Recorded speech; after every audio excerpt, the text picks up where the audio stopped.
আমার সামনে উপস্থিত সকল শিক্ষার্থীবৃন্দ এবং সম্মানিত শিক্ষক সকলকে জানাই আমার আন্তরিক শুভেচ্ছা ও সালাম। আসসালামু আলাইকুম। আমার নাম ফারিয়া ইসলাম ইভা। আমি নবম শ্রেণীর একজন শিক্ষার্থী। আমার কোড নং 9120। শিক্ষক আমাদের যে কোনো একটি বিষয়ের উপর একটি একক কাজ দিয়েছিল, তাই আমি স্বাস্থ্য সুরক্ষা বিষয়ের উপর এই কাজটি সম্পূর্ণ করেছি। কাজটির মূল বিষয় হচ্ছে সব বাধা পেরিয়ে চলো যাই এগিয়ে। তো এই বিষয় সম্পর্কে আমি আরেকটু আলোচনা করে আপনাদের পুরোটা বুঝিয়ে দিচ্ছি। আশা করি সবাই মন দিয়ে শুনবেন। আমরা প্রায় সবাই খেলাধুলা করতে পছন্দ করি। সারাদিন কারোরই কাজকর্ম, তারপর খেলাধুলা, পড়ালেখা ছাড়া কিছুই পড়ালেখা আর কাজকর্ম ছাড়া কিছুই যে করা যায় না এরকম কোনো বিষয় নেই। সারাদিনই সবার পড়ালেখা করতে ভালো লাগে না। সবারই একটি সময়ে নির্দিষ্ট টাইমে পড়াশোনা করার পাশাপাশি খেলাধুলা করতে হয়, এতে আমাদের শরীর ও মন দুটোই ভালো থাকে। তো আমরা সবাইকে সব ধরনের খেলা পারি না। বাধা কি? বাধা হচ্ছে আমাদের শারীরিক প্রতিবন্ধকতা।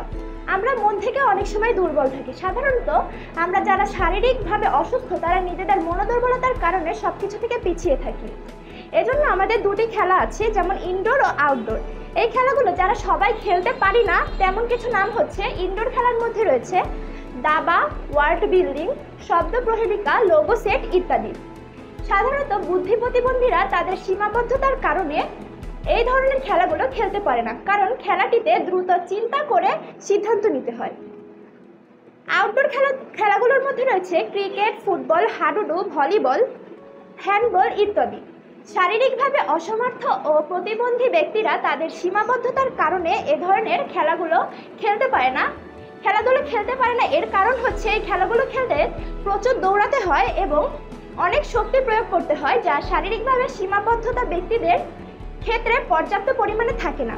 আর যে ইনডোর ও আউটডোর খেলাগুলো সবাই খেলতে পারে তা হচ্ছে ক্রিকেট খেলাধুলায় তাদের সম্পৃক্ত করার জন্য দক্ষ প্রশিক্ষকদের ব্যবস্থা করা, তাদের কথা মাথায় রেখে তাদের জন্য বিশেষভাবে তৈরি হুইল ক্রিকেটের আয়োজন করতে পারি।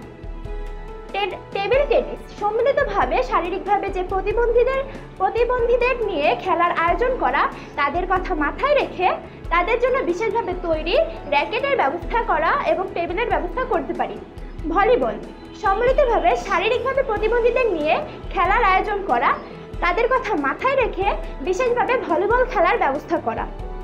খেলাধুলায় সবার সুযোগ, অংশগ্রহণ ও অধিকার নিশ্চিত করতে প্রতিবন্ধীদের জন্য কিছু আরও খেলা রয়েছে, যেমন 5 a side football, 7 a side football, 5 a side basketball, unified athletics, softball throw অথবা নিক্ষেপ, wheelchair basketball, hockey, field hockey ইত্যাদি।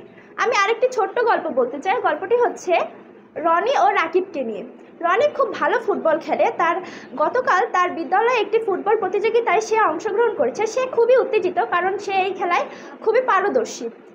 কিন্তু রাকিব জন্ম থেকেই শারীরিকভাবে প্রতিবন্ধিতার কারণে সে সুন্দরভাবে হাঁটাচলা করতে পারে না ভালোভাবে, তাই জন্য সে বাইরে খেলাধুলাও করতে পারে না। এর জন্য তার খুবই খারাপ লাগে। এরকম অনেক রাকিবদের নিয়েই আমাদের সমস্যা হয়, তারা সামনে এগিয়ে যেতে পারে না, তাদের সব বাধা পেরিয়ে এগিয়ে যেতে পারে না। এর জন্যই আমরা বিভিন্ন ইনডোর ও আউটডোর খেলার ব্যবস্থা করতে পারি, যা আমি ইতিমধ্যে উপস্থাপন করেছি।